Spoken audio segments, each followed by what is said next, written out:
This is a psychological operation. The party who wants to destroy America through division, anti-reality resentment, and communism. What do they fear? Permanent defeat. Their perceived elitism permanently shifting away because the world's richest, most impressive, most progressive man in the world chooses the opposite of their ideology. It's a glaring weakness. Everyone, and this is what they can't stand, and believe me, they have very intelligent psychological analysts going through and vetting people's speech patterns and conversation patterns. And a big conversation pattern to resist the left is to say, look, the world's smartest man chose MAGA, chose freedom, chose their cities, chose the red states, chose their candidate, chose their culture. So if he did it, why can't I? This is why they tried to demonize and slander every impressive man in the world. They just weren't able to do it with him because he's sending rockets into space and no one can dispute that he's a genius. And of course, he's the richest man in the world because the share prices are listed on Forbes. No one can argue it. At a crime scene, when a murder's been committed, and the detectives are trying to figure out who did it, they ask themselves who had motive and who has means. We're at a crime scene right now. This conflict doesn't make sense because Trump's position is actually in agreement with Elon Musk, and everyone knew Elon Musk's position when he supported Trump to begin with. Nothing's changed. People are trying to make a mountain out of a molehill. So what? We don't know how to work it. Train us. Are you saying my friend Ryan's untrainable? When he gets out of jail, you hire him. You hire him when he gets out of jail. If you cannot turn my friend Ryan, in prison right now for meth, sales, not doing sales, but I think also did a little, but you gotta test. If when he gets out of jail, you cannot get him a job at Apple, then why have a country? Why have a country? You should walk in a Waffle House and go, congrats, you all work at Google now. Comedy aside, I thought long and hard about this situation, analyzing all sides of this because I don't want to give you guys false information or false opinion just to take a side like I see a lot of people doing online right now. And I have come to, I believe, the only objectively correct, logical, and true conclusion. I'm referring, of course, to the H-1B programs that have been sparking so much controversy between Elon, perhaps Trump, and his supporters, although recently today it's come out that Donald Trump's position is likely in agreement with Elon's. So there's not really that much need for the conflict, but I'll get into that in a second. Comedy aside, it's a psyop, guys. I'll say that again clearly. This is a psyop. They want Elon and the hardcore MAGA base to be separated. They fear us when we are aligned with Elon Musk, because Elon is the only person in the world who they have been unsuccessful in slandering even a little bit, because his competence and genius is larger than life. They know that if the base they fear, people who elected Trump like you and me, are aligned with him, they are done for good. And I'm talking about the century, not just the next 4 years. They've already beaten the next 4 years. We have to realize we hold the future of civilization in our hand. America can shape everything centuries to come. We're talking impacts greater than the Roman Empire here. I thought long and hard about this, but the reason they're so afraid is because Elon represents progress.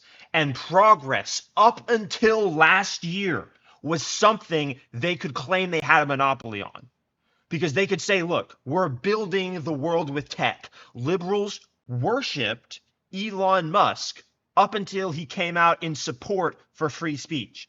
They think their cities are superior. They think their degrees are superior. They think their colleges are superior. They think their culture is superior. And nothing terrifies them more than people realizing that their perceived monopoly was built on a lie, that they are fraudulent, that their cult is not where the normie psyche should reside.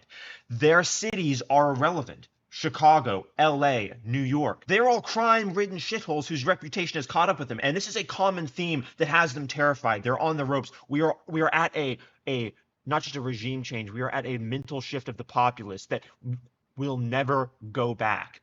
And they realize this. Because we just won, we don't realize the power that we occupy right now. Elon has moved Tesla and SpaceX to Texas, to Austin. The new meccas of the free world are all thriving metropolises in red states.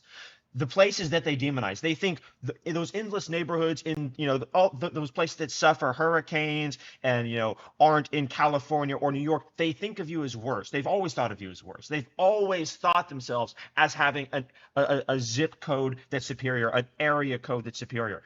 They don't say this, but they don't have to, because it's been the culture, guys. But that's gone. It's been vanishing because they've spent their lead, their perceived lead in people's minds, by betraying everyone, demonizing everyone, lying, and trying to sell out America and destroy us. In other words, the cat is out of the bag. They can't even deny it anymore because we beat them. This is all directly related to exactly what's going on here. Everyone knows practically all college degrees are completely worthless because they are just incoherent indoctrination grounds for the left. This is a psychological operation, because Elon Musk single-handedly shifted the axis of power of their perceived elitism away from them. He's the richest man in the world, and the smartest man in the world, and the most impressive man in the world. And until he endorsed free speech, he was their hero. He was their god. They worshiped this man. Liberals across California worship this guy. Owning a Tesla was basically like their version of having a Maga hat. That's the reason they became so furious when he said, well, first when he criticized their COVID lockdowns, because they essentially said our cult is more important than capitalism. And then when he opposed them on the grounds of freedom, because they said free speech results in the disintegration of our ideology, therefore it's unacceptable. So he's all those things I described, and he chose MAGA. He chose our cities, our culture, our freedom, because the left is mentally failed. And everyone knows the left is mentally failed. This bill that they've racked up is coming due to be paid, and they can't pay it. They're terrified. They have no way of paying this bill, which they have anteed up to such a price. They've doubled down. They tripled down. They quadrupled down during COVID, and then they came out in full support of the antithesis of America, demonizing masculinity, logic, reason, capitalism, and putting the future of their movement in the hands of people that everyone finds insane and unacceptable. To use a quote from Tim Dillon, they refuse to burn the witches, the most insane freak outcasts of their movement. And they have no way of doing that, of course, because that would require using categories, something that they demonize as oppressive. The left is so beyond failed and has been failed for so long that this is them. They're behind this. They're behind this. The left has tremendous vested interest in this conflict. If you notice, they have been unusually silent. That's because they wanted this to happen. They benefit from this happening. I believe they orchestrated this. How? I'm not exactly sure, but there are ways.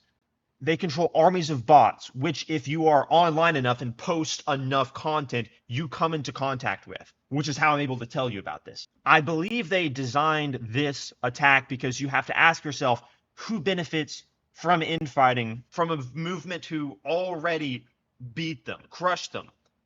The party who wants to destroy America through division, anti-reality resentment, and communism. What do they fear? Permanent defeat. Their perceived elitism permanently shifting away because the world's richest, most impressive, most progressive man in the world chooses the opposite of their ideology. It's a glaring weakness. Everyone, and this is what they can't stand, and believe me, they have very intelligent psychological analysts going through and vetting people's speech patterns and conversation patterns. And a big conversation pattern to resist the left is to say, look, the world's smartest man chose MAGA, chose freedom, chose their cities, chose the red states, chose their candidate, chose their culture. So if he did it, why can't I? This is why they tried to demonize and slander every impressive man in the world. They just weren't able to do it with him because he's sending rockets into space and no one can dispute that he's a genius. And of course, he's the richest man in the world because the share prices are listed on Forbes. No one can argue it. And they control armies of bots online. At a crime scene, when a murder's been committed, and the detectives are trying to figure out who did it, they ask themselves, who had motive and who has means? We're at a crime scene right now. This conflict doesn't make sense because Trump's position is actually in agreement with Elon Musk, and everyone knew Elon Musk's position when he supported Trump to begin with. Nothing's changed. People are trying to make a mountain out of a molehill. Of course, Elon believes in American exceptionalism. I have family who's worked at his companies. We're all American, and almost everyone at his companies are American. My friends and family of MAGA. The big tent got us here. We would not have beaten the evil, depraved, anti-humanity cult of the left if it hadn't been for all of us. From Elon to Charlie Kirk, I truly believe it wasn't possible if men across the nation didn't stand up and oppose evil. It's always good to debate issues because that means we're different from those who reject dialogue, those who reject logic, reason, and the idea that a good even exists to be discovered. But let's never forget what got us here: reason, morality, free speech, and freedom, and a dedication to a nation under God. Understand that our enemy is devious, and our enemy is not among our own ranks. Our enemy has admitted to us numerous times, endless times, that they not only don't care about truth, logic, or morality, but they say that those things don't even exist. And that you saying that they do is oppression. We're not dealing with people who would play fair. Look, when we look at what's happened in our country before, what the government's pulled, the things that they've done to us, big events, which I won't go into right now because this is YouTube. They don't put Americans first. The people who have controlled the culture since the 70s have not put us first. And right now, we hold in the palm of our hand the ability to shape human civilization forever away from their destitute ideology built on the resentment of reality, the resentment that animated communism, the resentment of Marxism. Their unfathomable hatred of coherence, logic, morality, individuality, freedom, liberty, and meritocracy is a reflection of their inadequacy and proof of their ability and motive to do this, to try to drive a wedge between that locus of progressiveness, which no one can deny because no one can deny that going to Mars is progressive. It's like the most progressive thing you could ever do. Expanding, I mean, people haven't done exploration for the sake of humanity in an epic way since America was discovered. So in a way, it's very symbolic. Of course, the world's most impressive rich man who backs freedom, backs free speech would enrage them. And our union with these guys is the only thing that can destroy them forever. Because guys, unless we're aligned with people like Elon Musk, they can act like you're irrelevant. I want you to understand this because they've thought this for a long time. When I moved from Texas to California, it was clear the people in California believe they're better than everyone in Texas, everyone in the South, and they didn't really have to say it because they controlled the culture. But now they don't because Elon shows up. And I know I don't really have to convince anyone that we should embrace Elon because we already have. Everyone already has. I'm saying that we have to recognize their strategy because it's desperate and it's easy to spot once you look at the clues, once you understand the depth of this. So anyway, I appreciate all of you watching. This is a psyop. It is clearly a psyop. And I want you to leave your thoughts in the comments. Let me know if you came to this conclusion already or if what I'm saying here has shifted your opinion. If you want to support what I'm doing, since YouTube has demonetized this channel for speaking truth, you can go to the link in the description, abrahambier.locals.com, and help support for less than the price of a coffee. It really does help. I appreciate all of you, and I'll see you in the next video. This was an important one.